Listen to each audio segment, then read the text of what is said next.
back at it. We back at it, GG's.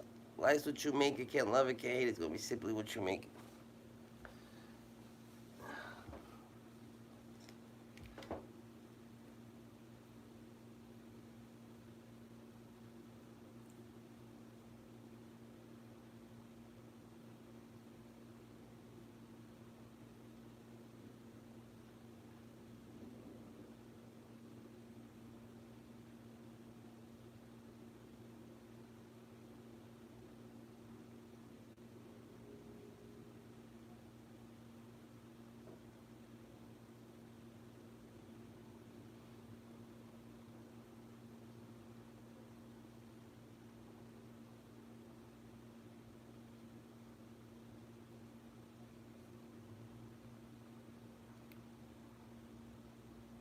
Watching shit about the moon.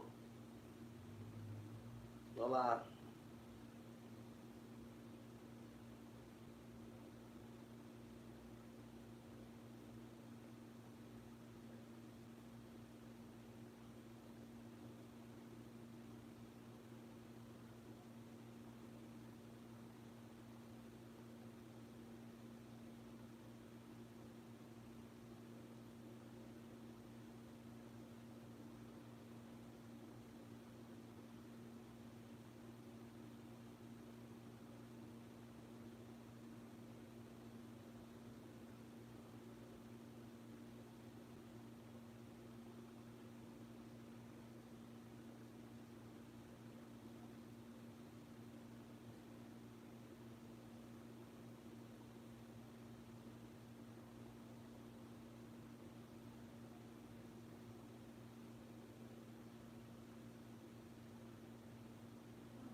The frog needs something here.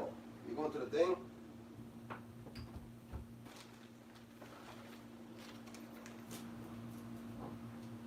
What? Grab 10 baby crickets. I'm not going to the pet store.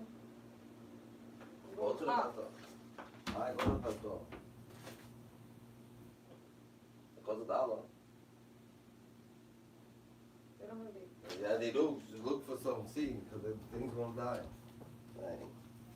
I might be one of fucking things she don't be trying to take care of the damn thing. Mommy Thing don't ain't want got him. They them. don't want to not him. She wants that shit. No. Why would I want that shit?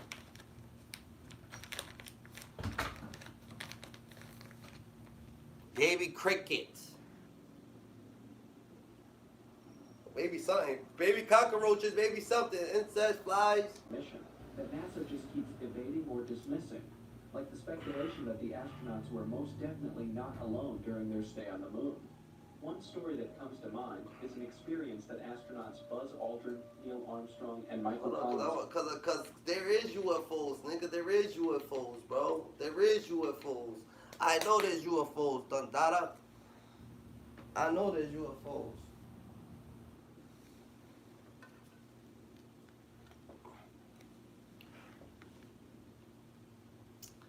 You a fruitcake, Dundada.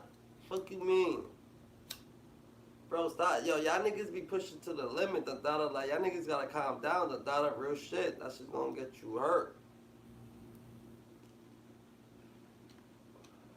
On July 21st, 1969, at 2:56 UTC and 3:15 UTC respectively, Neil Armstrong and Buzz Aldrin landed on the moon and planted the American flag. Now, that's the side of the Apollo 11 mission you were told. Here's the other side they didn't tell you. Shortly after Armstrong and Aldrin landed on the moon, and just before they planted the flag, the Apollo 11 crew, including encountered a mothership, technologically far superior to theirs, on the moon. In Armstrong's own words, the ship was big and menacing, and from the looks of the other installations around the ship, whoever or whatever owned this ship had been living on the moon's surface for a very long time. These Apollo 11 secrets became public sometime in the 90s after the mission's transcripts became declassified, and two of the most prominent whistleblowers who brought these stories to limelight were Milton Cooper, an ex-Navy intelligence officer, and Carl There's Wolf, fucking a technician aliens on the moon. I at knew there FBI's was, landing. nigga. Now here's where the story gets dark. Both whistleblowers were Ah, killed that was a under good mysterious joke. That was a good. That shit was shortly corny as after going fuck, public nigga. with their story. If I look like a crackhead, nigga, your eyes is telling you lies, nigga. Real shit, the dollar. And second of all, stop fucking misleading the youth, the dollar. Real shit, the dollar. Cause this is exactly what a fucking firm ass nigga look like. You heard? The claims that the Apollo 11 astronauts saw aliens during their mission are nothing but lies. But all the evidence seems to suggest that they are the ones who've been caught in a lie. Which begs to question, what exactly did they find up there? On July 21st, 1969, at 2:56 UTC, Neil Armstrong became the first human to step foot on the moon's surface. 19 minutes later, he was joined by his buddy Buzz Aldrin. Together, the two spent about 2 hours and 15 minutes exploring the moon's surface, collecting stuff and leaving stuff behind. Now, here's where things start to get weird. Everyone knows about how the Apollo 11 astronauts planted an American flag on the moon. Many also know that the Apollo 11 astronauts left their boots as well as other less interesting stuff in order to lighten the load on the spacecraft for their flight back.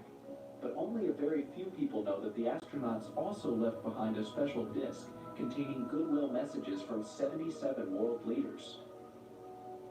The disc featured an inscription that read, "Goodwill messages from around the world, brought to the moon by the astronauts of Apollo 11. Also written around the rim of the disc was the inscription, "From planet Earth, July 1969. Now, hold up. Goodwill messages? I thought we all agreed that there was nothing on the moon.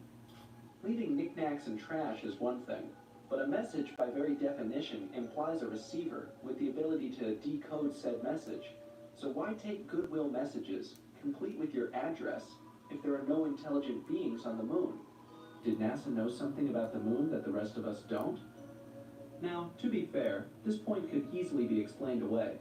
The general consensus, after all, is that this disk was largely symbolic, a sign that the moon landing wasn't just America's success, but humanity's success. Okay, still fishy, but for the sake of argument, let's say that's the case. There are still several other bizarre and unexplained things experienced by the crew of Apollo 11's lunar mission that NASA just keeps evading or dismissing, like the speculation That that the shit's crazy. astronauts were most definitely not alone during their stay on the moon. One story that comes to mind is an experience that astronauts Buzz Aldrin, Neil Armstrong, and Michael Collins have shared. While in their spacecraft, Aldrin and Armstrong spotted a UFO that they first assumed to be a stage of the Saturn V rocket, called the SIVB. So, they called Mission Control to confirm if this was the case.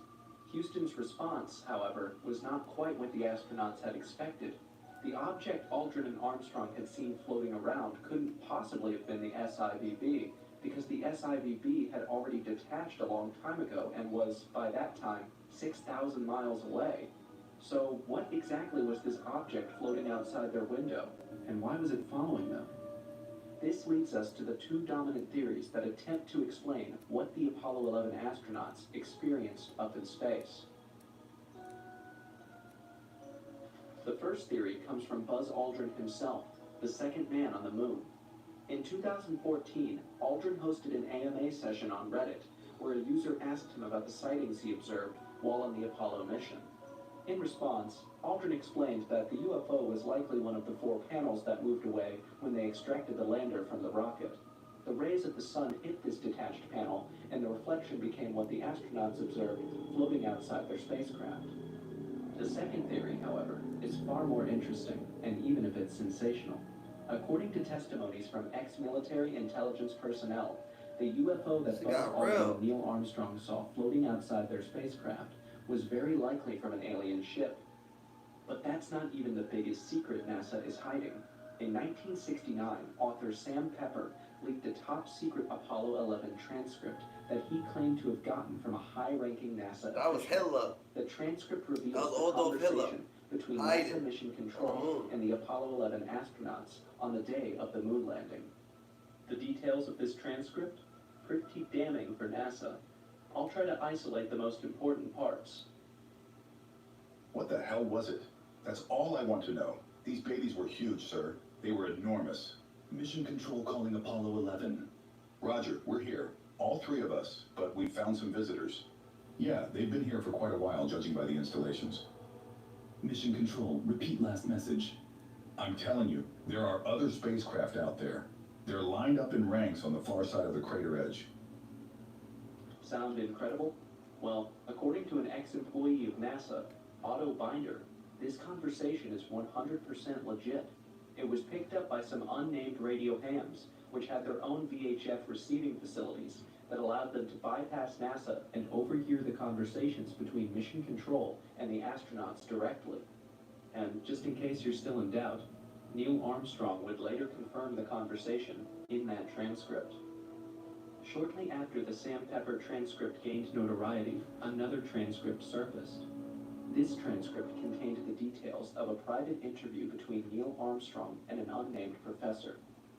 As far as the transcript goes, Armstrong admitted in that interview that he and the other astronauts encountered ships on the moon that were superior to the Eagle both in size and technology.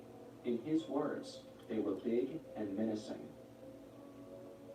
And we can draw a fairly straight line from this revelation to another shocking revelation about the far side of the moon that NASA apparently also hid from us. I'm talking about Luna. Wondering what the heck that is?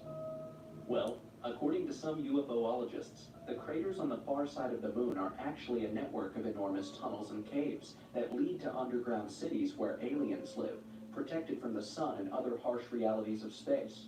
Probably the same aliens whose enormous spaceships Armstrong and the others saw during the lunar landing.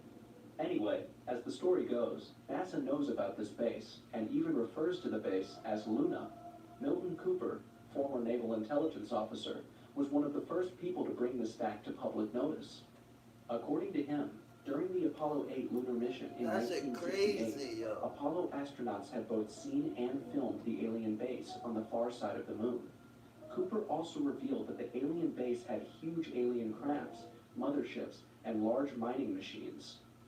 Now, pay attention, because things are about to get super dark. On November 6, 2001, Milton Cooper was shot dead by law enforcement agents near his home. What the It fuck? probably had nothing to do with his claims. The general report is that he was a tax evader after all. But he isn't the only whistleblower to What the die under fuck? mysterious So circumstances. they killed him? More on that later in the video. For now, though, you'd have to admit that it's getting rather hard not to connect the dots, wouldn't you? Alright, let's get back to the far side of the moon for a second. If you take a look at this picture, you can see surface marks of what looks like tunnels crisscrossing the surface. Some say that aliens over at Luna could be using these tunnels as some sort of highway to move around the moon undetected. Could this be true? Are there really Yo, these niggas fucking ran up on this nigga Milton, that nigga look like a nerd, and they flamed him? I did deny. What the Deny. fuck? Nope. Alien.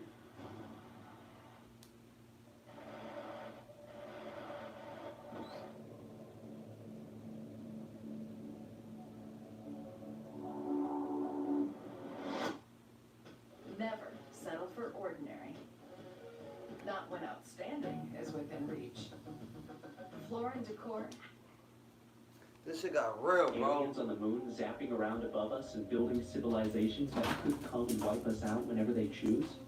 Well, let's explore all the sides to this mystery.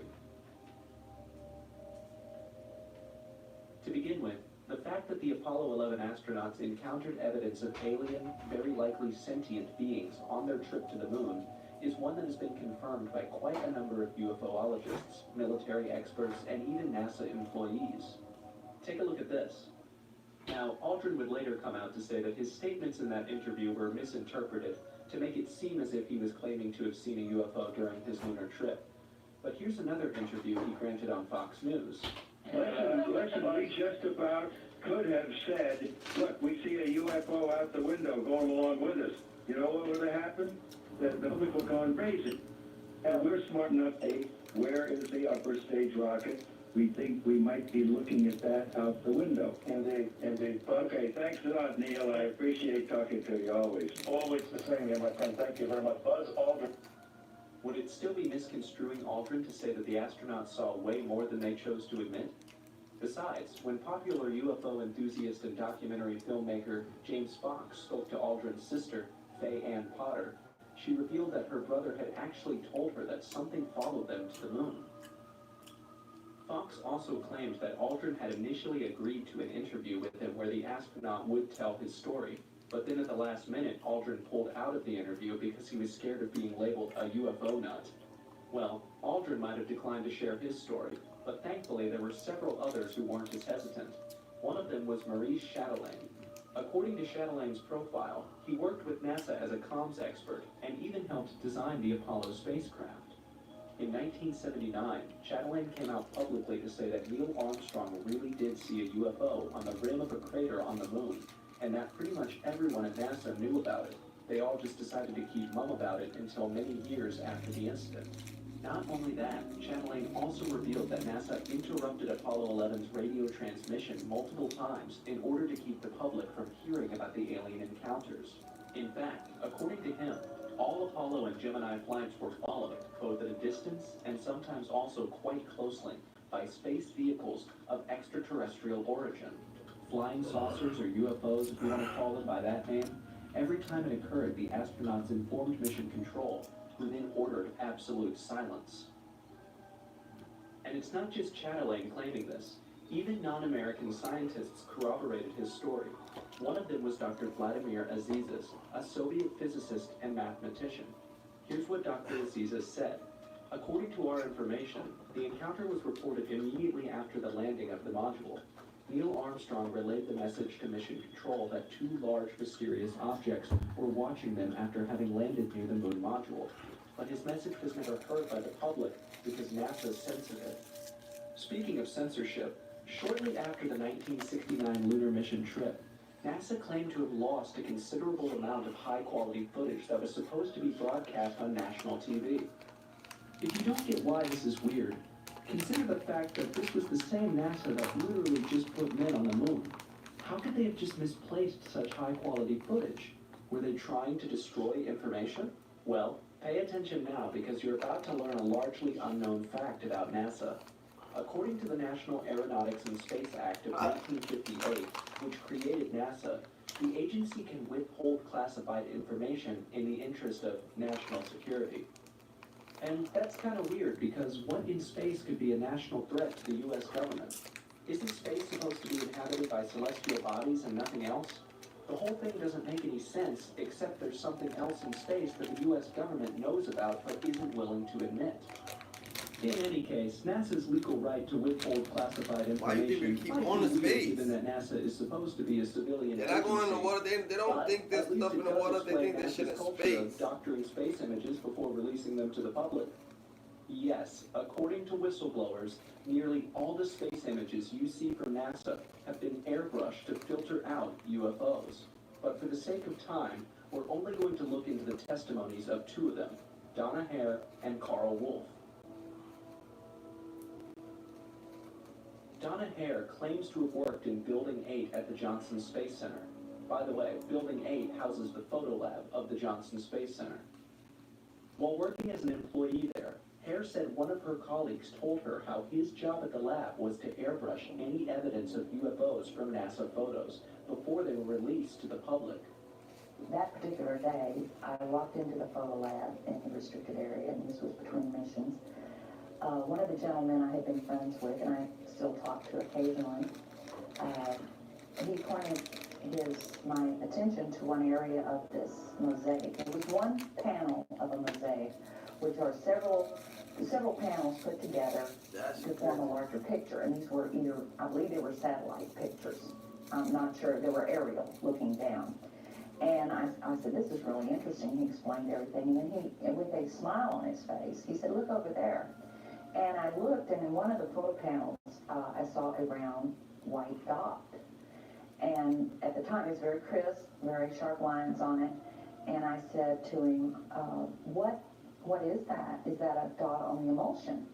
And then he's grinning and he says, dots on the emulsion don't leave round shadows on the ground. And there was a round shadow at the right angle, at the correct angle, and the sun shining on the trees. I saw pine trees. I didn't see a coastline. I don't know where this was. But I looked at him and I was pretty startled because I'd worked out there several years and never seen anything like this, never heard of anything like this. And I said, is this a UFO? And he's smiling at me and he says, I can't tell you that. I can't tell you that. What I knew he meant was, it was, but he couldn't tell me. So I said, what are you going to do with this information? And he said, well, we always have to airbrush them out before we sell them to the public. And I was just amazed that they had a protocol in place for getting rid of UFO pictures. Hare said she wasn't the only one who knew about this data tampering. So life ain't real, In fact, that is it was make common believe. knowledge at NASA. People were just too scared to talk about it publicly for fear of losing their jobs or something. She did manage to speak personally to some Apollo astronauts, though, and every single one of them told her about seeing alien spacecraft on the moon when they landed. In fact, they had a code name for these spacecraft, Santa Claus.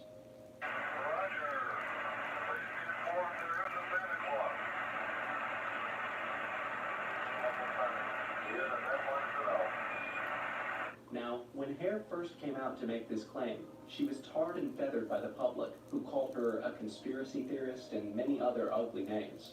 But someone did a background check on her and found that she very likely wasn't lying about working with NASA contractor Philco Ford in Building 8 of the Johnson Space Center. As one Richard Geldrich Jr. shares on his Medium, when you plug in all her known addresses, you find that she lived, married, and divorced in the same county as the Johnson Space Center. So this at the very least proves that she was living in the right area at the right time to have worked at the Johnson Space Center, which seriously boosts her credibility. Plus, at the time she started speaking up, she was already a well-accomplished school teacher with a job, a career, and a reputation at stake. Why concoct a cock-and-bull story and go public with it when you've got so much to lose?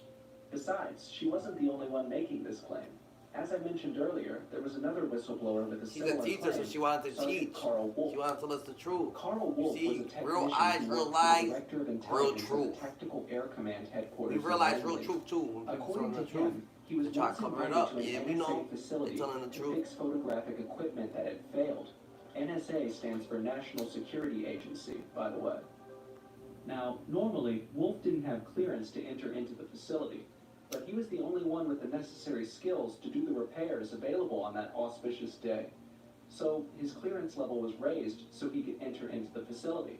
The equipment he was supposed to fix turned out to be in a dark room, where he met an airman with whom he struck up a conversation. Well, one thing led to another, and while they were chatting, the airman dropped this bombshell. About 30 minutes into the process, he said to me, in a very distressed way, by the way, we've discovered a base on the backside of the moon. And then he proceeded to put photographs down in front of me, and clearly in these photographs were structures, mushroom-shaped buildings, spherical buildings, and towers. As Wolf looked at the photographs, something he had noticed when he first walked into the facility suddenly started to make sense. You see, when Wolf first entered the NSA facility, he had It's seen crazy, 'cause I heard scientists that from before. different countries, and that struck him as odd. Why do you because think this we was can't an build on the American moon? facility. So why were all There's these already foreign people there, so they're gonna scientists build there? in Mars. Plus, They're trying to build on atmosphere Mars. seemed really tense at the time. But then They don't suddenly believe it all we began get to make too, sense but to I don't him. know. They were studying the structures on the moon that he had just seen in the photographs. Now, here are two mysterious things about Wolf's testimony. The first is that Wolf claimed that this happened in 1965, so 4 years before the lunar landing and the mysterious UFO encounter on the moon. Secondly, Wolf had said publicly that he was willing to give his testimony before Congress, but before he could do that, he was mysteriously killed, making it the second person close to this conspiracy to be killed. Is this becoming a pattern? Well, while you think about that, let's jump forward in time to October 9th, 2009, when NASA nuked the moon. Yeah, NASA really did bomb the moon in 2009 in an attempt to find water, according to them. By the way, they didn't find water.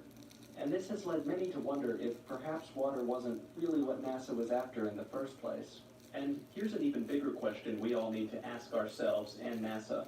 Why did NASA abruptly stop going to the moon? A popular answer is that NASA astronauts were warned off the moon after one of their trips.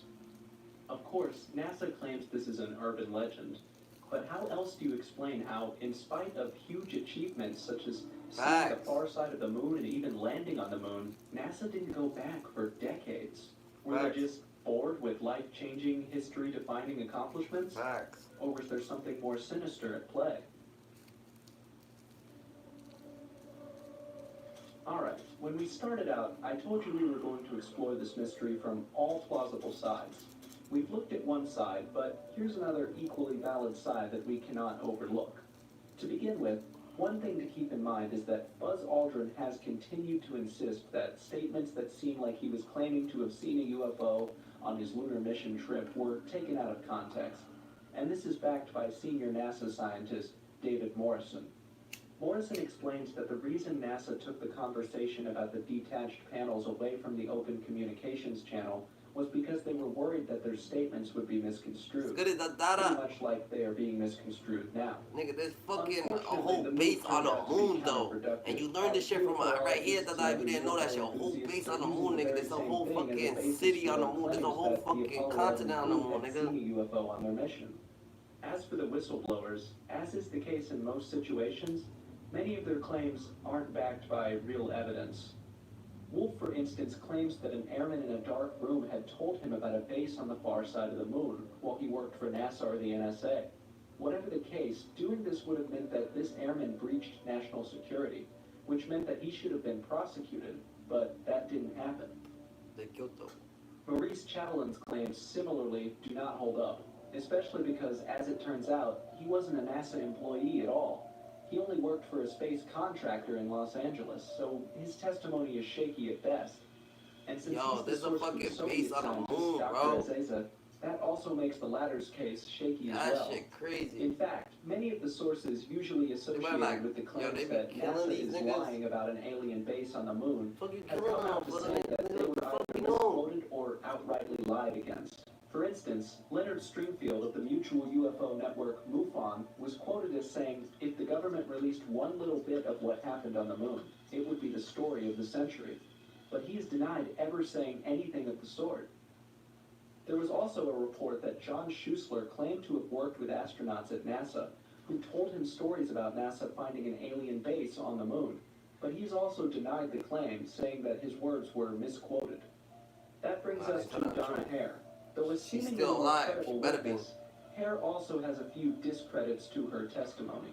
Particularly, she mentions seeing a technician airbrushing a space photo that showed a UFO. You better be alive. She also claimed to have seen trees and their shadows in the photo, as well as a white circle that resembled a metallic disc that formed a shadow on the ground. Well, according to James Auberg, a retired mission control operator and orbital designer, NASA did not then and does not now have the required technology to produce Earth surface images that are detailed enough for you to see a tree with its shadow. In fact, an exhaustive search has been carried out by many UFO buffs to find any picture like that in NASA's archives, and none has been found. The challenge remains open if you want to try, but chances are very slim that you'll find such an image. Next, let's talk about the transcripts that have been making waves. Just by examining the internal evidence alone, it becomes obvious that these transcripts were made up. First off, the wording of the transcript varies a lot depending on where you're getting your information from. Secondly, the vocabulary of the transcript is not at all accurate. For example, astronauts never refer to mission control as mission control. Instead, they always say Houston. Secondly, astronauts and mission control never use the expression repeat, repeat over the radio. Instead, they use the phrase, say again. Additionally, listening to the moon requires a highly sophisticated setup featuring 10-foot diameter radio dishes. So, naturally, only a very few people would have owned such a setup or been able to tap into NASA comms at the time. Those who did have such a setup have each said that they had heard the same conversations as the one in the official transcripts released by NASA. That said, did Neil Armstrong really say that there were aliens observing the Apollo astronauts? Well, hear for yourself. Columbia, this is Houston. Go ahead, over. I did see a suspiciously little white object toward the stars.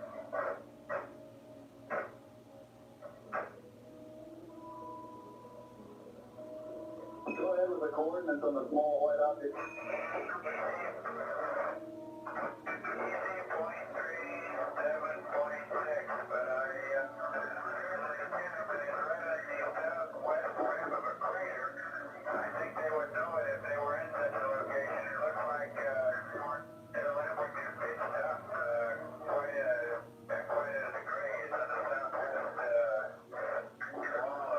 That shit's crazy. So, how did we go from that to they're watching us? Well, first of all, what you just heard wasn't the voice of Neil Armstrong, but the voice of Michael Collins, the astronaut that flew the Eagle for the moon landing. Here's very likely what happened, and how the mix-up happened, according to James Auberg. While on the moon, Armstrong and Aldrin were obviously communicating with Houston, but at the same time, Michael Collins, who was still in the spacecraft, was also communicating with Mission Control. Now, these two independent conversations were streamed through the same voice channel. So, for someone listening to the channel, it wouldn't have been very easy to differentiate the speakers. Throw in the fact that radio voice quality isn't always great, and you see how clear statements could easily have sounded weird enough for people to misconstrue or misremember. All things considered, it's easy to dismiss either side of the Apollo 11 mystery as a cop-out, depending on what side of the fence you choose to stay on. And as usual, I'm going to leave that up to you. Why they didn't leave But before I clock fucking out, I've got to leave you with yet another side to this mystery that we didn't have the time to explore, but still deserves some consideration. Some theorists say that the entire Apollo 11 conspiracy might be an elaborate ruse by NASA to keep the Russians and the Chinese away from the moon.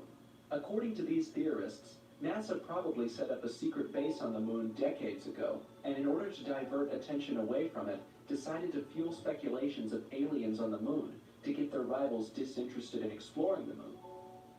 However, even this theory seems far-fetched. Speculations of an alien base Russia would go to the obviously moon. do the opposite of diverting attention away from the moon. Yeah, fuck you talking about? Besides, China already landed on the far side of the moon a couple of years ago, which means that if this was NASA's plan, it utterly and embarrassingly failed. So is there an alien base on the moon or not?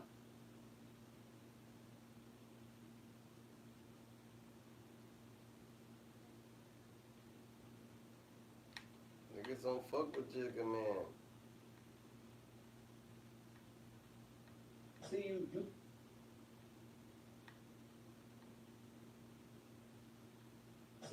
kill my homie every day. Downstairs we whooping. You probably ain't got them on it. All right, let's talk about this Lil Wayne situation with Jay-Z a little bit more. I ain't gonna lie, I ain't want to cover this topic no more after y'all canceled me yesterday for my opinions. You know what? We already got our opinions, though.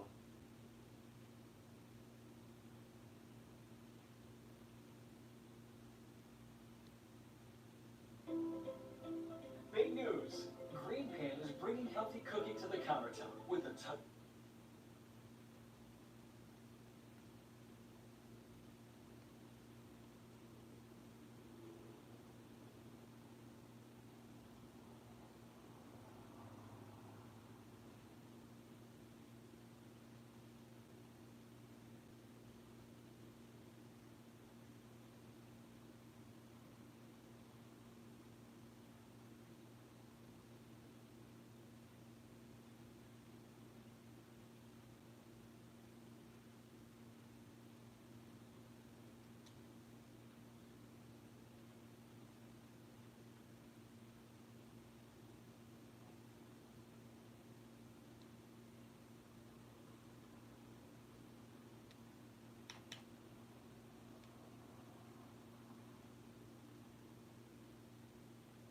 me show y'all why we're here today. Oh shit.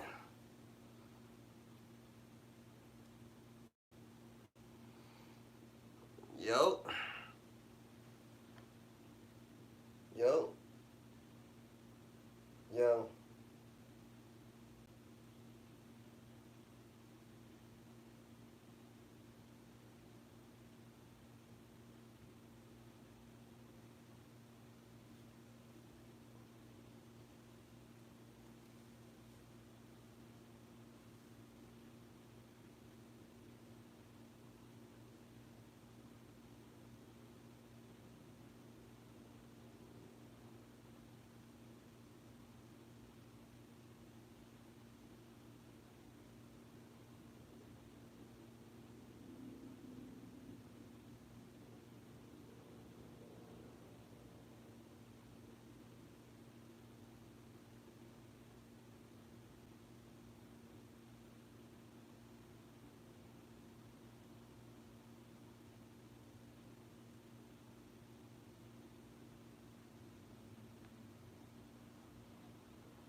What's good? Shit. You want the bags of food?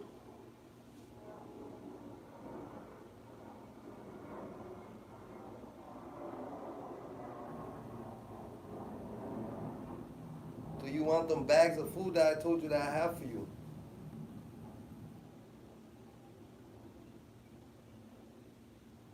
Yeah, it's a lot of them. It's a couple bags. Yeah, because I really wanted to know because she wants to clean her fucking thing. She was about to give it to what she was about to give it to? What's that called? A food bank. Like, what the fuck? What the? Like, niggas ain't giving up no food to no damn food bank. Who we look like? You got niggas that actually need that shit. Give that shit to my mom or some shit. Alright, yeah, that's what I was checking up on. What you on though? Alright. I ain't doing shit, I'm just chilling. I'm about to handle something, so I'm gonna hit you.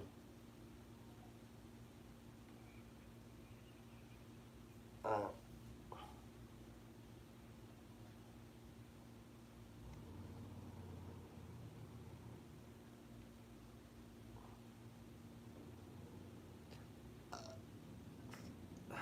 Alright. That's just cool. That's good right there. Good to go.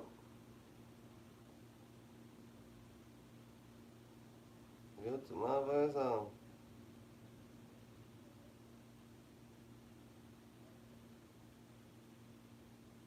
What's poppin'? GG, the dollars, hyenas, scuba divers, learn for scuba. Steve was criminating. You heard?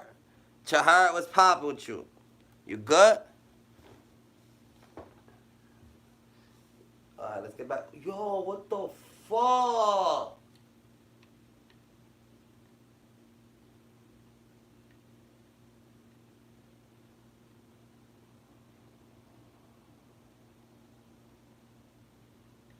Alright, we was done with the alien shit, right? Alright, fuck it.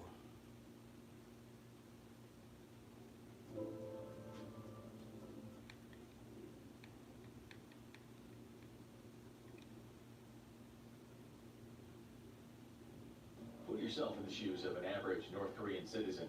After finishing a grueling shift at your local factory, you head home for a bit of rest and relaxation. But while you kick back and put on a smuggled copy of The Interview, you hear a loud noise coming from the front door. You stand up and move toward the door, but before you can open it, several state security soldiers smash down the door and come pouring in. Before you can run, they tackle and arrest you for one of the worst crimes you can commit in North Korea. Enjoying a piece of media not made in the best Korea. You go to jump for that shit? That's crazy. What comes next? The infamous re-education camp, of course. Buckle in, because we're about to go through what would happen if you were caught and sent to one of North Korea's infamous camps. Journey to the camp. As you wake up at dawn with the rest of your family, you start the day by having breakfast and watching sunrise. It's a cool, crisp May morning, which means it's the perfect day to begin planting crops for the summer harvest. After breakfast, you get dressed for work and head out to tend to the fields by your home. But as soon as you walk outside your house, something catches your eye. A military truck and a van are winding down the dirt road leading to your home. This is odd, as you always expected to walk to work, and the farm would never send a vehicle for you. As the truck gets closer, you soon realize this is not a ride to work, but something much worse. As the van pulls alongside your home, armed men of the North Korean secret police, called the Boebu, pour out and begin pointing guns in your face. After ordering you and your family to the ground, you are all handcuffed, have bags placed over your heads, and are stuffed into the van.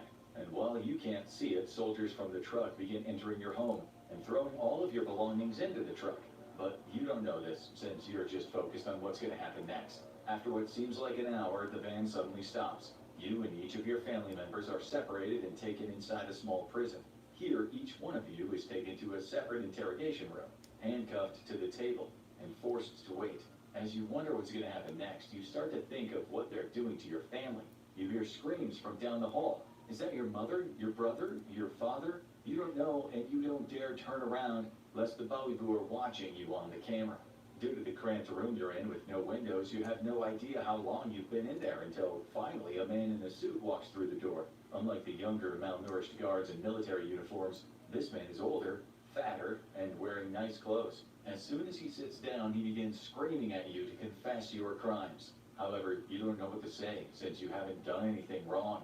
You're simply a farmer who works on the collective farm and tends a small plot at home to help feed your family. Though you have heard of other people who have tried to flee, acquired contraband Western goods, or taken on a religion, you've done none of that, since you know it would bring you to the attention of the security services. Yo, Perplexed, you tell this them that is you haven't crazy. done anything, but that's not good enough. After hours of being beaten, threats made against your family, and promises of a lighter sentence, if you confess, you finally give in. You tell them, yes, you are guilty of everything they're accusing you of, to make the beatings and the threats stop. With that, the portly man in the suit pulls a pre-written confession out of his briefcase. He throws it to you and tells you to sign it by affixing your thumbprint to it. You're given no time to read the document or ask any further questions. After signing your confession, the guards take you away to a solitary cell. You have no idea where the rest of your family is, or what could have happened to make you end up here. But unknown to you, the truth is, you probably didn't do anything wrong at all. This is because, in North Korea, there are 3 ways you can get the attention of the Boebu. The first of these is because of what they consider incorrect thinking. This could be any number of things, like expressing your faith, speaking out against the government, not being reverent enough of the ideology of the state, or basically anything the secret police officer could construe as disloyalty to the state, which is at the complete discretion of the officer. Another way to find yourself in the situation is because of something you know. For example, in the 1980s and the 1990s, North Korean elites who had been living in the USSR and Eastern Europe were all recalled and sent immediately to concentration camps, because DRPK authorities did not want them to tell the others about the fall of communism. A more recent example could be medical personnel who knew the details of any COVID outbreaks in North Korea to prevent that knowledge from getting out to the public. Crazy. But this last way is the main reason why North Koreans find themselves on the wrong side of the law. Guilt by association, and it was codified into law by Kim Il-sung. Known as the 3 generations of punishment, any person who commits a crime against the state is arrested along with their entire immediate family. Any living mother, father, grandparents, uncles, aunts, siblings, or children are all immediately rounded up and placed into a camp. Worse yet, any children born during captivity are also subjected to a life of imprisonment for the next 2 generations. After arrest, only the great-grandchildren will be allowed out, decades later, if they survive. Because guilt by association, thousands of North Koreans every year are arrested under circumstances just like this and brought to concentration camps. But also unknown to them is what part of the camp they go to will decide their fate.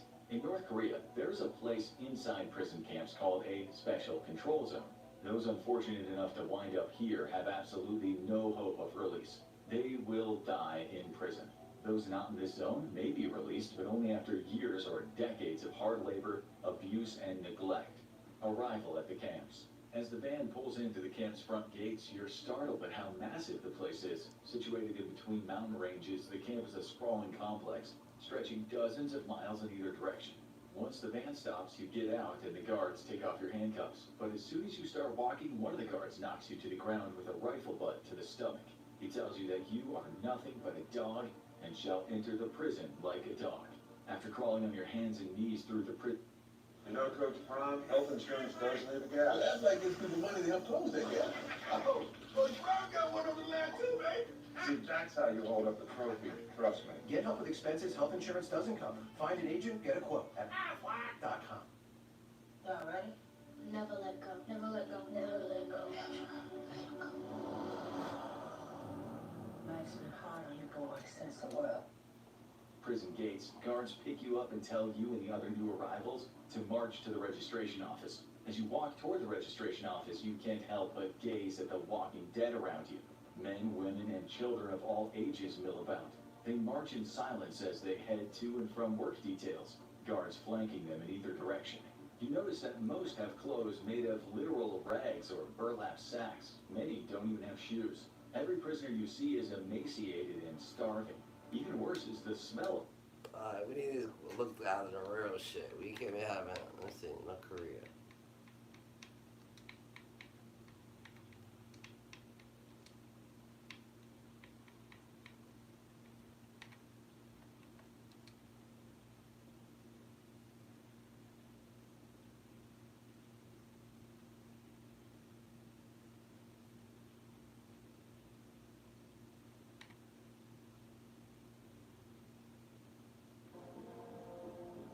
North Korea.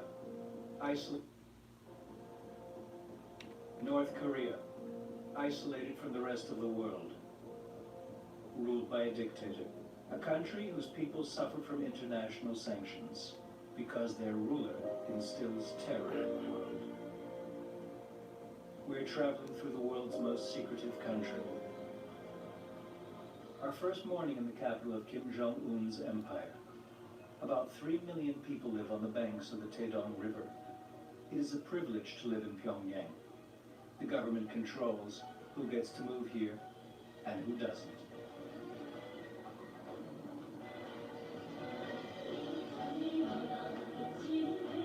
We encountered the so-called motivational brigades, cheering up the capital's workers on their morning commute.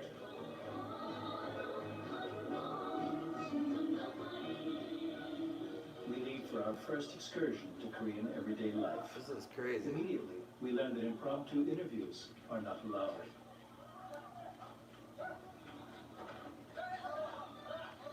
It's not just that we're not allowed to talk to anyone.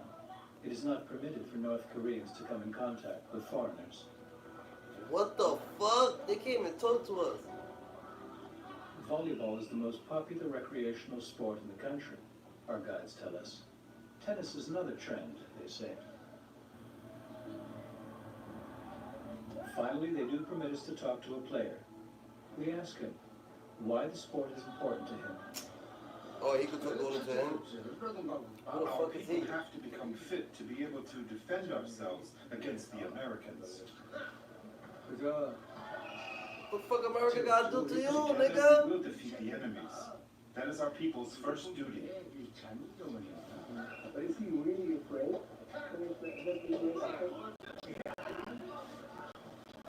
We are not afraid. We are prepared. Everywhere in the city, there are huge portraits of the big leaders. Kim Il-sung and his son, Kim Jong-il.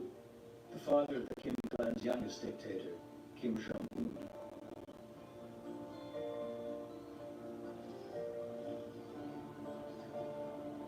March of Triumph is dedicated to Kim Jong-un's grandfather, the eternal president. We are welcomed by the official tourist guide. Mrs. Kim proudly tells us that this arch is 5 meters higher than its famous model in Paris. Up here you can see the text of our beloved song of Kim Il-sung.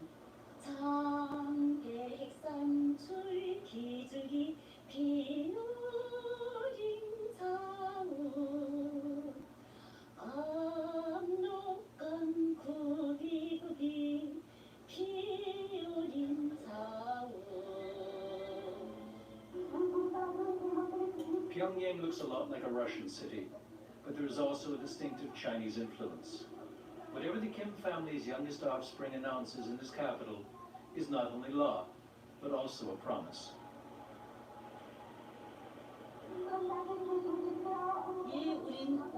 Our respected Marshal Kim Jong-un has called upon us to establish a global power in sports, science, and economy. Sports is very popular at the moment, and we aim to become even better at it. Our attendants lead us to another gem of Pyongyang, the metro. Its stations are among the deepest in the world.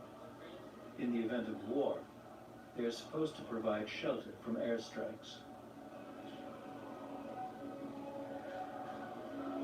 Sheltered, or rather shielded, is also what the population is from independent media. The internet is banned in North Korea. There is no free press.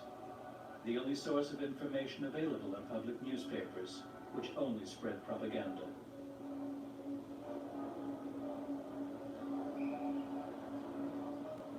The old metro cars are from West Berlin. Model Dora was produced in the 1950s and 60s. What the In 1997, they were sold to North Korea. Do shit, Engraved into their windows are traces of the youth of crazy. Berlin. In the metro, commuters are constantly exposed to propaganda as well. That shit great. We're allowed to travel with them for one stop. At Yongwang Station, we are told to get off again.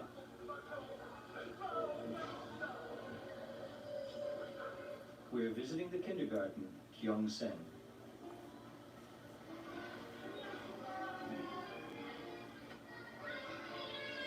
Crazy. It is a privilege to be allowed to live in Pyongyang. And it is an even greater privilege for your kids to attend an institution like this. What the After all, fuck? it's the future elite of the country that is educated here. We teach sports because it strengthens the body and makes it healthy and resistant. She's happy that she gets to do that because the worst crew in the future. we get away. But then it's so fucked up. That's so fucked up. Only certain The people. little ones are taken It's care not of even that from big 8 a.m. of until cars. 5 p.m. You would think that they have mad big classes. Stock still and disciplined. Nobody is disruptive.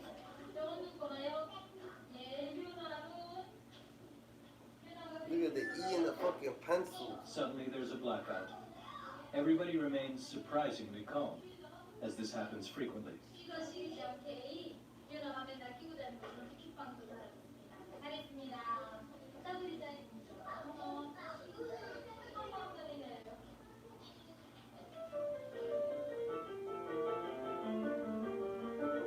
Five-year-old Kam Kong-sung is the star of the Gyeongsang kindergarten.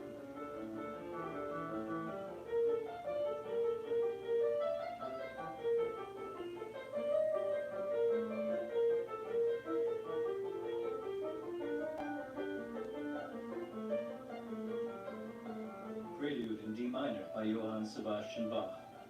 Allegedly, she has only had classes for 1 year. Those who have talent are being nurtured and shown off. Look at that, allegedly.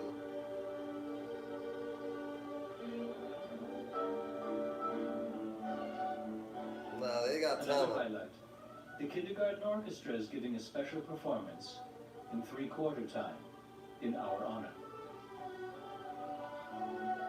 That's crazy. The residents of Pyongyang are doing splendidly. That is what they want to show us. Leisure activities keep them in good spirits, as Kim Jong-il, the current dictator's father, had already realized. Bowling alleys, ice rinks, indoor pools. All this is topped by the biggest water park in North Korea, the Munsu Water Park. Workers from all over the country are being brought to Pyongyang to gaze in amazement at the achievements of the regime. The intended message is, what you see here, everybody can have in the future. If you work hard enough, you will be doing just as well as the people in the capital. Wow. A pipeline supplies the water park with seawater, even though it is 25 miles from the coast.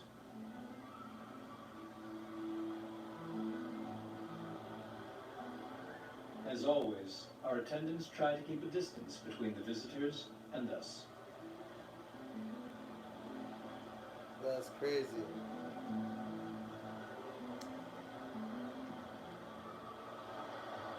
After some discussion, Mr. Ham chooses an interview partner for us.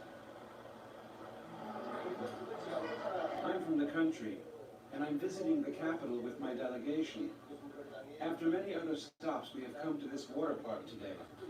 I can sense the love of our respected Marshal Kim Jong-un here. Solely for our pleasure, he has built this water park. It moves me so much. I can hardly go there every day. He was over here. Praise that seems rehearsed.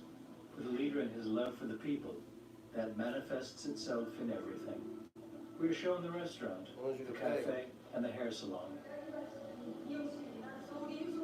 These are our beautiful haircuts the Korean ladies can choose from. At the salon, we only use the best equipment because our respected marshal wants our women and men to get nothing but the best. 18 haircuts for women, 10 haircuts for men. If you wear one of these, you show your loyalty to the regime externally, too.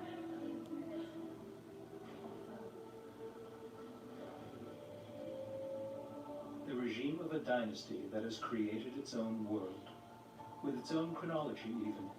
In 1997, the regime introduced a new calendar that starts with the birth of Kim Il-sung, the country's founder. Thus, in North Korea, the year 2018 would be year 107.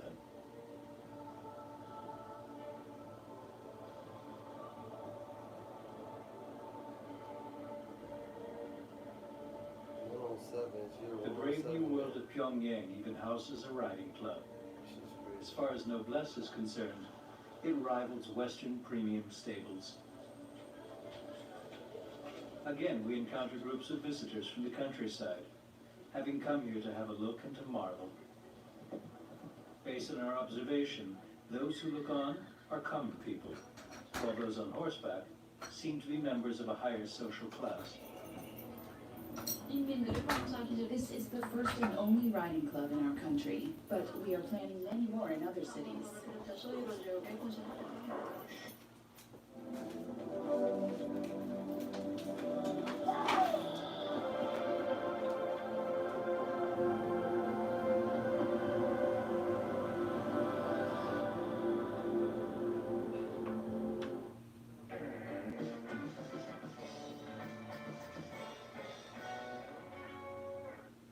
Deliveries happen. Hello? We didn't order that. Are you sure? Be there with Ring. Have I got news for you? It's coming to CNN this fall. Pros and cons list. Pro, hosted by Roy Wood Jr. Bro, with Amber Ruffin. Pro, with Michael Ian Black. Oh. Great, so what are the cons? We could run out of news by then. But in all seriousness, I desperately need this to work out. I'm in the middle of a divorce, so. I'll add that to the cons. To find out news for you, premieres Saturday, September 14th at 9 on CNN and stream next day on Max. The horses are Hanoverians from Germany, and quarter horses from England. How these noble animals came here despite the embargo remains a mystery. Our respected marshal has opened this riding club to provide each and every Korean with the possibility to ride. 저 서린 멤버들과 타고 있습니다. The population of North Korea is estimated at around 25 million. It is highly unlikely that all of them will ever get to ride. This is probably more about keeping the idea of the ideal country alive in people's heads. So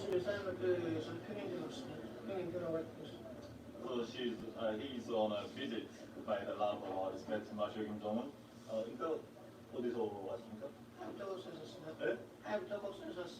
Okay, he's not from Pyongyang. He's from the countryside, which is the 황해북도 in Goksan County in North Hwanghae Province. Miriam Riding Club is beyond his reach. Only the country's elite ride here.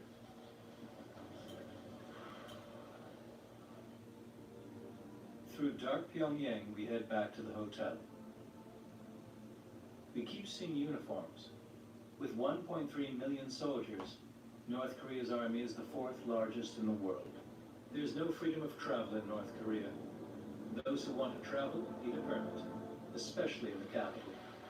Going there on the spur of the moment is impossible.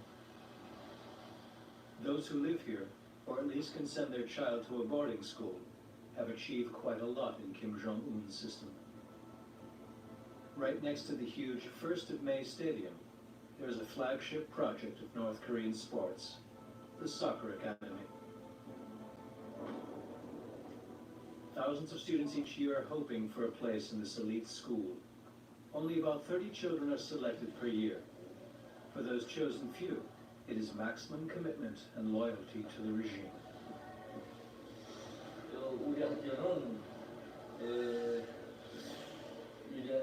Our great leader, Kim Jong-il himself came up with the idea of founding this school. In 2013 it opened, and our respected Marshal Kim Jong-un has visited it several times as well. Schools like this one that are being watched by the leader enjoy preferential treatment. Kids here are between 7 and 12. Not all of them are good enough to have a career in soccer afterwards. Loyalty to the regime is something they all learn, however. We visit one of the dormitories. We are asked not to film any children in here. Yeah, this is a room for boys, little boys, and they have bunk bed, not like girls and older boys. And what else? So the bunk bed is more fun for boys, little boys, and more spacious. So they have a little bit, rough time here, like playing around. 10 boys in one bed under the watchful eye of the Kim dynasty. The assistant principal still remembers the visit of the current dictator. We call it indoor football area. Actually, when our school was established, we didn't have a roof here. It was plain, And when our great Marshal Kim Jong-un visited our school, he came here and looked above, and he told us it would be great to have a roof here. Then we can have students here can have a training when it's raining and when it's snowing. It's not quite cold for little kids, so we built a roof. A roof for the students. Kim Jong-un even sees about such small details. The dictator is a caring father. That is how he wants people to perceive him. And they should learn that they owe him special thanks and absolute loyalty. 5 hours of practice in the morning and 4 hours in the afternoon. Light snowfall is considered good weather, so they are practicing outside.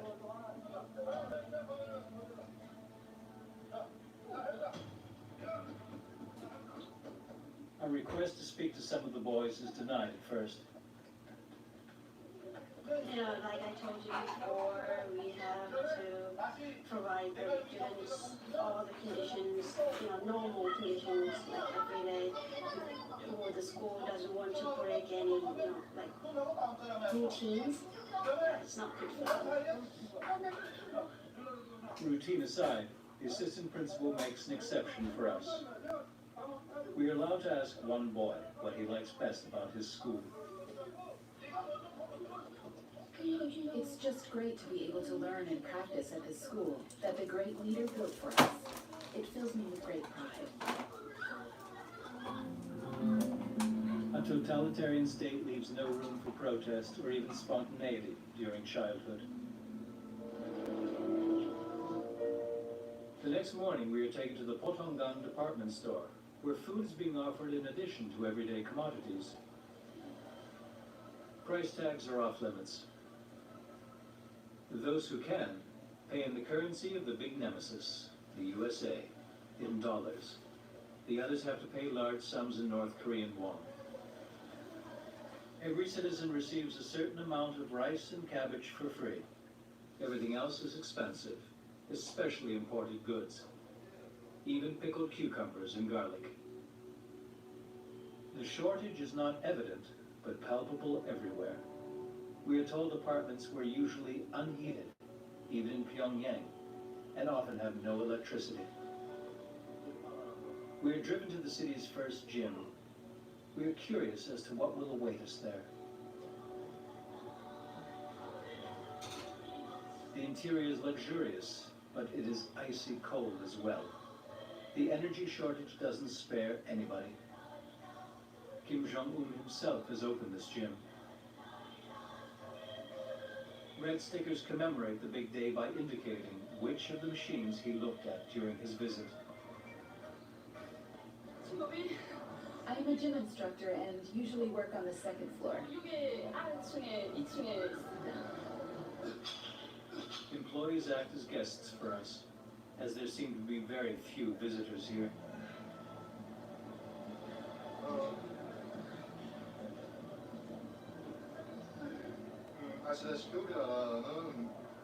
We have to train our bodies well, to strengthen socialism and to be prepared for the war against the United States. There it is again, the ubiquitous argument of a threat posed by the U.S. that is injected in people from an early age. Every North Korean, we learn, has their apartment assigned to them by the state.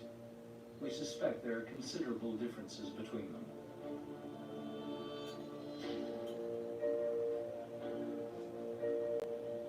In this apartment building, in the best location, we finally get to visit a private household. A selected family, of course.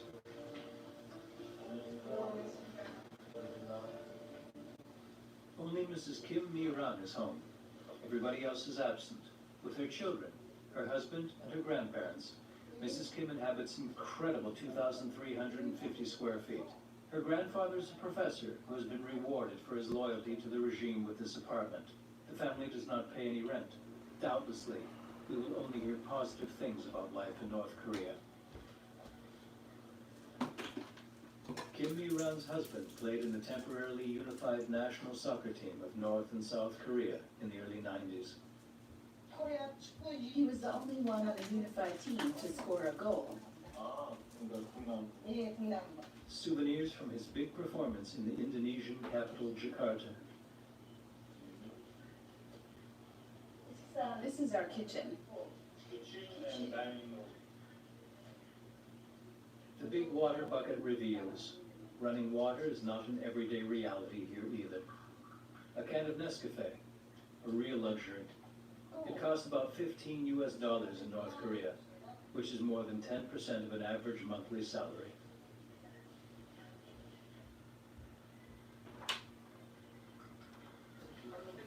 It's not only our attendants who monitor every word, Mrs. Kim says. The so-called house manager is part of the surveillance state as well.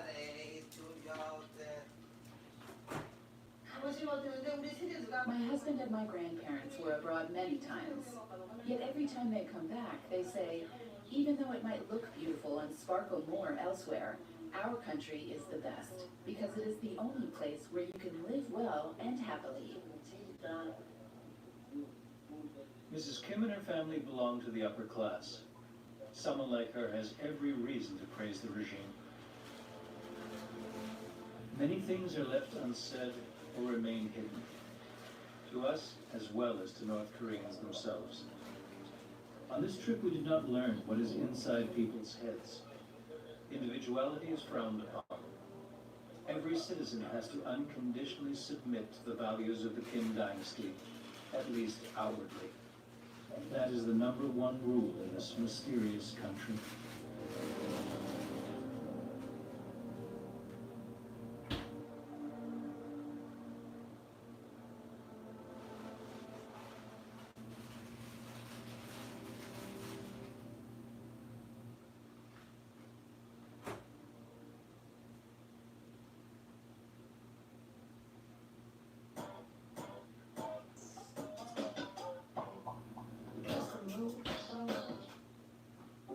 My name is Brittany. I am 31 years old and I have been living with migraine since I was 18. This is a photo of me and my brother at his wedding. This is the first event that I went to where I can honestly say I wasn't scared about migraine. He wasn't expecting me to make the trip out there. I was able to make that trip. That was really what I was looking for, was to be able to go about my daily life. The first time that I took, you probably kicked the migraine's butt. I carry my Uvalde in my purse with me. I even keep a spare Uvalde at my desk for work. Now I'm out.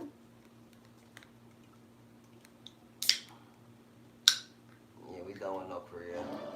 Deep within the jungle. We're talking about a civilization discovered in the middle of a rainforest. Cryptic remains of a lost civilization. One that spanned a continent for more than 1,000 years. They definitely had attributes of the supernatural. They were the ancient Maya. Their rulers filled vast cities with sky-high pyramids, ornate palaces, and lavish plazas. They were masters of their environment. They were very resourceful in figuring out how to harness the energy, creating amazingly sophisticated works of art and engineering, and sustaining a civilization for 1,500 years. Then, after generations of prosperity and innovation, the ancient civilization collapsed, turning a bustling city into ghost towns to be reclaimed by Mother Nature. Centuries later, answers to the mystery surrounding these majestic people and the godlike kings who ruled them tell a story of conquest, ingenuity, and disaster. Yeah, I know how you can think of this. Yeah. I don't know how that shit goes, Johnny. I don't know how that shit goes.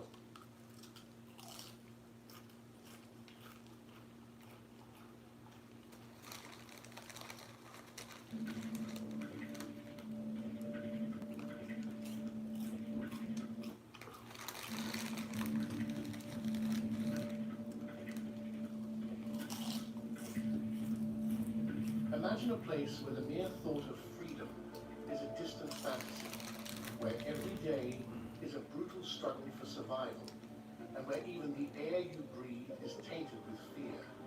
This is life inside Pyongyang prison camp, also known as Camp 14, one of the most notorious and inhumane camps in North Korea. In this isolated, tightly controlled environment, thousands of men, women, and children are condemned to a life of unimaginable suffering for crimes they may not have committed, or worse, for the actions of their ancestors. For real?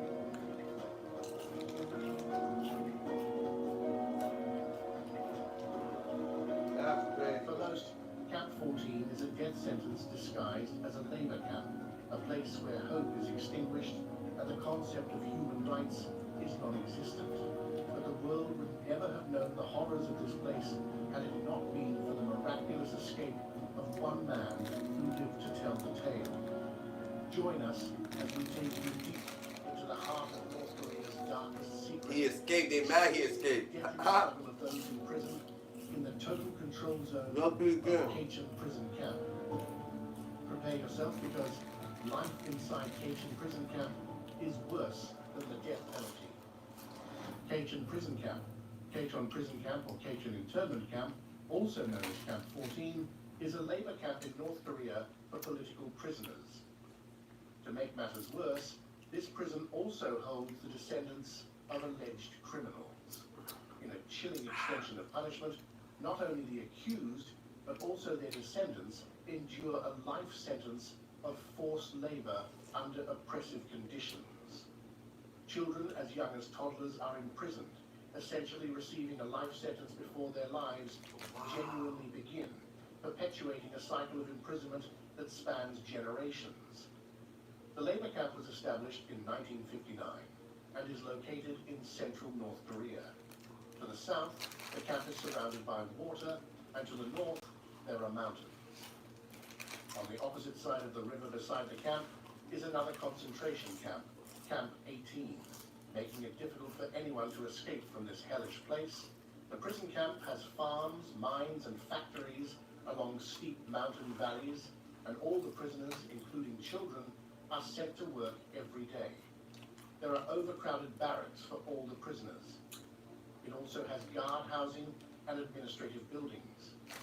It is estimated that around 15,000 prisoners are stuck at the Kaechon camp. Kaechon prison camp is known to be the total control zone grade internment camp in North Korea. It is heavily guarded and all the prisoners are completely oppressed, making it very difficult for anyone to successfully escape. Those who try to escape are caught by the cruel guards or their hunting dogs, or they pass away once they touch the high voltage electric fences. Camp 14 is just one of the many prison camps in North Korea that hold thousands of North Koreans who are said to have committed crimes and their children. North Korea has continued to deny the existence of Camp 14 and many other camps. Still, they reject requests by the international community to visit and see what's happening in these facilities. With how isolated North Korea is, it's hard for the world to know the true state of what happens in their camps. But as people escape and defect from North Korea, they shed light North on Korea is what's really crazy. happening in the hermit country with a dictator who calls himself the Great Leader. As for Camp 14, the horrors of this prison camp might have remained hidden from the world, if not for the miraculous escape of one individual. His daring escape and the harrowing truths he revealed sent shockwaves across the globe, exposing the brutal reality of life within the camp's walls. The stories of suffering, forced labor, and inhumane treatment that emerged are nothing short of nightmarish. But who are the people condemned to endure this living hell? What could possibly land someone in a place so devoid of hope? Types of people sent to Kaechon prison camps. The primary purpose of Kaechon prison camp is to hold political criminals. These are people that the North Korean government has seen as politically unreliable and unredeemable. So, the government decides to isolate their society and use them for labor. You can see that this crime appears to be very vague. Who qualifies as a politically unreliable individual? Well, those who the government thinks have performed poorly in their jobs can end up at this camp. Speaking against the government is a death sentence in North Korea, and many of those critics end up in Camp 14. Anyone the government thinks is engaging in anti-government activities can also be sent to Camp 14. This can be anything as inconsequential as making a phone call to someone outside of North Korea, to something as dangerous as trying to escape from the country. The children of these so-called criminals are sent to the camp with their families. In some cases, the entire family of a criminal can end up in Camp 14 overnight because of a careless statement. There are also cases of people being born in the camp, and those children also spend their entire lives as criminals. Imagine being born a criminal. That's life in Camp 14. The worst part of this is that Kim Jong-un, the notorious dictator of North Korea, Born a criminal. can simply make up a charge and send someone to prison. If he feels threatened by an official, or they say something he does not like, he can determine that such a person is politically unreliable or is engaging in anti-government activities and sentence them and their family to Camp 14. There are different reasons why people might end up on the wrong side of the law in North Korea. Watching foreign movies, listening to foreign songs, watching porn, possessing these materials, and selling them, especially media from South Korea, can cause someone to be accused of engaging in anti-government activities. Disrespecting the pictures or statues of the leaders, both past and present, can be seen as a political crime in North Korea. This can include not hanging the photographs of the leaders in your house, not cleaning the photographs, hanging them too low, and more. There was a terrifying case of a woman who saved her children from a burning house in North Korea, but she got arrested because she didn't take pictures of the leaders with her while escaping. No one knows what happened to the woman after that. Aside from ordinary people, officials can barely breathe. Sleeping off while Kim Jong-un is talking can cause anyone to be accused of a political crime and end up in Camp 14. Worst of all, speaking against the government of North Korea can cause anyone to become a political prisoner in North Korea. Kim Jong-un uses these terrible camps as a way to control the people so no one dares to speak out. Still, thousands of people, including their children and other family members, are at Camp 14 for different reasons. All these prisoners are forced to work for the government, including at coal mines, in factories, and on the farm. They make textiles, food, shoes, cement, paper, rubber, and ceramics. The situation in Kachin prison camp is so devastating that most of the prisoners race to get a job in livestock raising. Why? Well, because they want to steal animal food or pick through the animal droppings for undigested grains. But the nightmare doesn't end with work. The daily routines in Kachin prison camp are a relentless cycle of physical torment, psychological degradation, and dehumanizing conditions. Horrible daily routines. Life in Camp 14 is filled with forced labor, brutal conditions, and dehumanizing treatment of all the prisoners, including the children. It is the most notorious labor camp in North Korea, and no one can escape from the chilling experiences that all prisoners suffer. The daily routine of the prisoners at Camp 14 is only known to the world now that one of these unfortunate prisoners managed to escape and tell the tale. At Camp 14, all the prisoners are forced to wake up at dawn at around 4:30 a.m. The day starts with a roll call to ensure no one is missing or trying to escape, and all the inmates line up in their groups. If anyone is absent from the group, the entire group can be punished with terrible punishments like beatings, solitary confinement, missing meals, and extra work. After the roll call, the prisoners have a short time to use the toilet facilities. But the situation in Camp 14 is highly unsanitary, with about one toilet per 100 prisoners.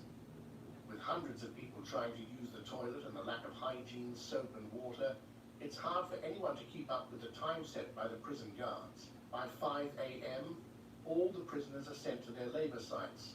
There are different places to work, including farming, mining, and the factory. Farming tasks include working in the fields and raising livestock. Children might also be there, removing the weeds, fetching water, and carrying logs and waste for the adults. But everything is done under the watchful eyes of the guards.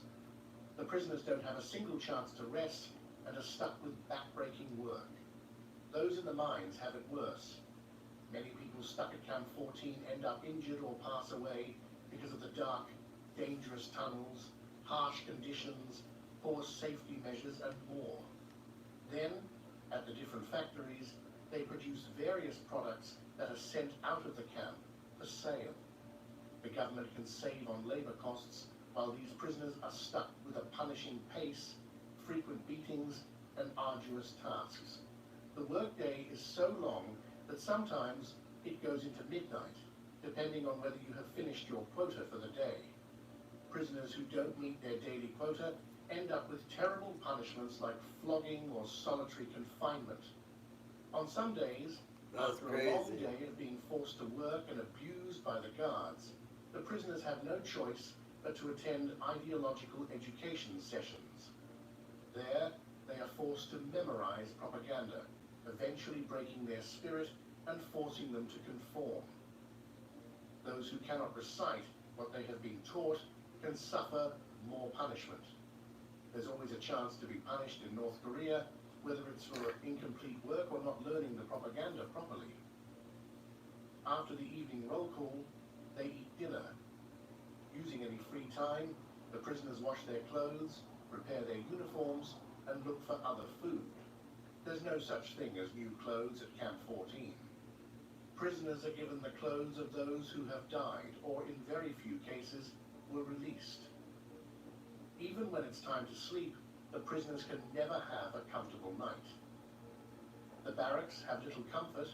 They are stuck on hard floors with threadbare blankets. Guards often interrupt sleep by conducting random inspections, making the inmates tense and afraid, as they always expect punishment or questioning. There's no such thing as a healthy meal in Camp 14. Food is scarce, and there are barely enough nutrients to keep these inmates healthy. They are stuck with eating 2 meals a day, which consist of cornmeal, salt, and cabbage. Even when there's soup, it would be watery with barely any vegetables. Most of the inmates are malnourished and have health problems, but there's nothing they can do because the prison camp does not offer any health facilities. Many of the prisoners have lost their teeth and their gums have become black. This has caused them to pass away from malnourishment, work accidents, illnesses, and torture. Whenever there's a disease at the camp, it spreads easily, as these prisoners are stuck in crowded places in unhygienic conditions. The food situation at Camp 14 is so terrible that these inmates struggle for insects, rodents, and other animals they can catch around the camp. Even edible plants become necessary to eat for survival. There have also been cases of some prisoners engaging in cannibalism just to survive. However, for the prisoners to eat animals like frogs, rats, and snakes, they still need to ask the guards for permission. Discipline at Camp 14 is unrelenting and brutal. Even the most minor infractions can be met with severe punishments.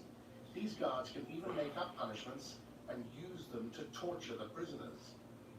Prisoners are often coerced into betraying one another, lured by the promise of small rewards. In this twisted system, even family members are turned against each other, leading to a terrifying environment where trust is non-existent. The relentless brutality, pervasive fear, and complete absence of hope make life in Camp 14 a living hell, worse than the death penalty, where the North boundaries Korea, of human regular life suffering situation are worse than continually pushed Guantanamo to their Bay. absolute limits. But amidst this relentless oppression, one man did the impossible. He escaped from the inescapable. Escaped prisoner from Camp 14. Camp 14 is known for its tight security, with hundreds of guards holding weapons, guard stations, and electric fences. This makes it difficult for anyone to escape from this prison successfully. But there was one man who managed to escape, and that was someone born in the camp. Shin Dong-hyuk is one of the most popular North Korean defectors, known for his harrowing tales of life at Camp 14. He still has the scars from his escape to prove it. He was born to 2 prisoners who were allowed to marry because of their good work. One day, his mother was given to his father as a reward, and that was the wedding. Shin grew up seeing his parents and brother as competition for their little food rations rather than the actual family. He also hated them as he grew up because he was told repeatedly by the guards that the only reason he was in prison was because his parents committed crimes against the state. They told him to work hard and obey the guards, or he would be executed. He always had the awareness that he was in Camp 14 due to his parents. Children under 16 have access to education, but they barely learn anything at Camp 14. Shin went to primary and secondary school, but they seemed to focus on making them ignorant and unlearned because they didn't teach them anything. He even called the school a little more than slave quarters, from which he was sent out as a rock picker, weed puller, and dam laborer.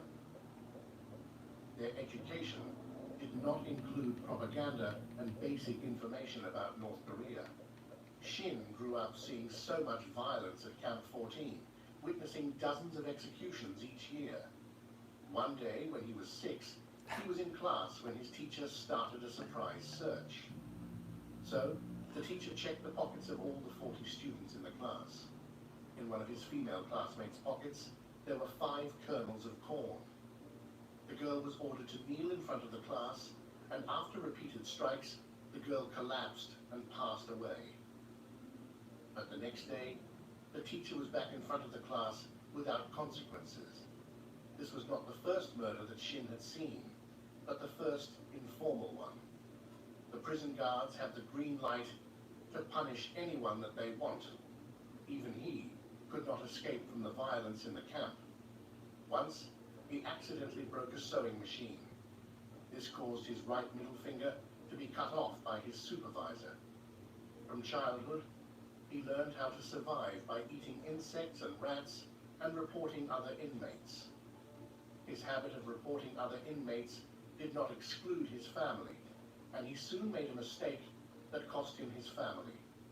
When Shin was 13, he heard his mother and brother planning to escape. He had just finished eating a watery corn porridge, and while trying to sleep, he overheard that his brother had escaped from the cement factory where he worked. Meanwhile, his mother was preparing rice for their escape. Shin was filled with jealousy because of this, as rice is the symbol of wealth in North Korea. So he went to tell the night guard about the escape, hoping to be rewarded. This did not go as he wanted, as the night guard took the credit, and Shin was sent to isolation for months, tortured each day to find out more about the escape. Even after he was released, he was forced to watch his mother and brother get executed. This was the most traumatic experience of his life, and something that he regrets till now. Even in an interview he said, "My mother and brother, if I could meet them through a time machine, I would like to go back and apologize." After this, Shin laid low while at Camp 14, terrified of what he had seen at such a young age. He worked at the textile family when he became friends with a political prisoner, Park. Park had not been in the camp since birth like Shin, but had traveled to different countries, East Germany and China, and he had even shook Kim Jong-il's hand. Park told him plenty of stories about the outside world. For someone who had only eaten cabbage, corn and salt, along with rodents and insects, Shin was excited about all the food that he had not even seen before. He was excited about escaping and eating everything he ever wanted. To him, freedom tasted like frozen chicken. Eventually, they formed a plan to escape. They were posted to work near the electric fence of the camp and collect firewood. So, they monitored the guard's schedule and waited until one day they were out of sight. Unfortunately, Park tried to go first, but he was fatally shocked by the high-voltage fence. Shen managed to use Park's body as a shield to go under the fence, but he suffered severe burns on his legs. He managed to escape and struggled all the way to the northern border, then crossed to China. Kaechan prison camp is one of the worst places for anyone to end up while in North Korea. For the most inconsequential crimes, North Koreans can end up in the hands of these guards and spend the rest of their lives in Kaechan. Camp 14 prisoners are isolated from the rest of the world with no knowledge about the country they are in, let alone the world beyond its borders. For those born within its confines, the electrified fences define the limits of their universe. There is no life outside, no hope of escape. While adults who have been brought to Camp 14 may carry memories of a life before imprisonment, the children know only this harsh reality, where survival is the only goal. But Camp 14 is not unique in its cruelty. It is merely one piece of North Korea's extensive network of brutal labor camps.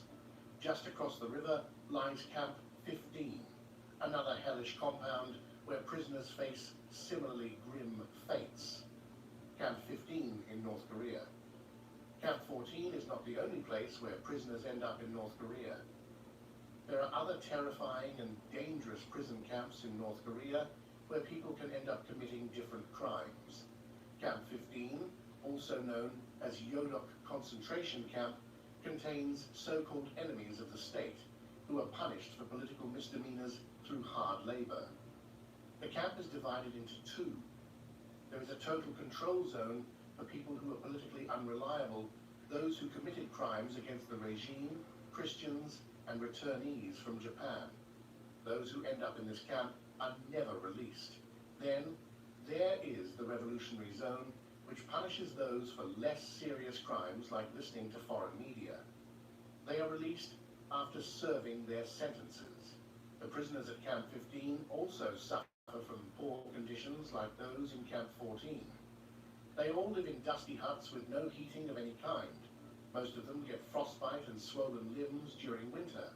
There is no medical treatment yet for widespread pneumonia, pellagra, and tuberculosis. Like in Camp 14, there are no new clothes in Yodok. They only get dirty, worn out, and torn clothes from the previous prisoners who left or passed away.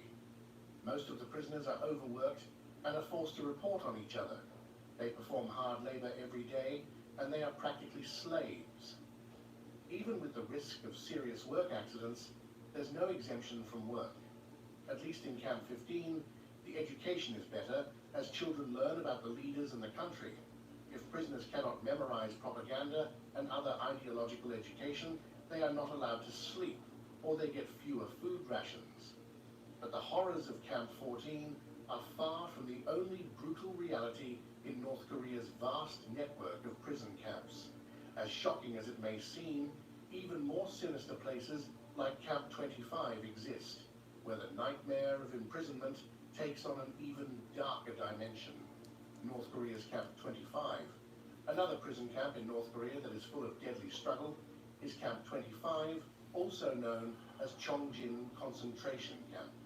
This labor camp is also for political prisoners in North Korea and is a lifetime prison, so no one ever has the chance to leave. Unlike other prison camps where there are different colonies in a remote mountain valley, Chongjin is one big prison complex that resembles most re-education camps. It has between 3,000 and 5,000 prisoners.